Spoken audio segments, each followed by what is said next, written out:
niin se helikopteri vähän niin kuin pysähtyy keskelle ilmaa taivasta ja siitä takakautta ympäri. Tuota ei voi sanoa enää silmukaksi, tuo enemmänkin tuommoinen voltti taaksepäin.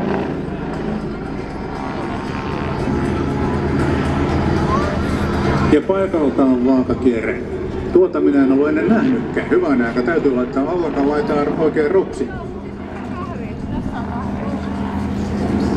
Ja taas lähes pysähdyksistä kopteri pystyyn ja siitä roottorin akselin ympäri nokka taas alaspäin. Ja tämä on melkoista modernia balettia.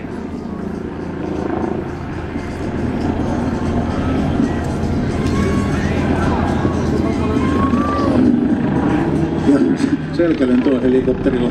Nämä ovat aivan hämmästyttäviä liikkeitä.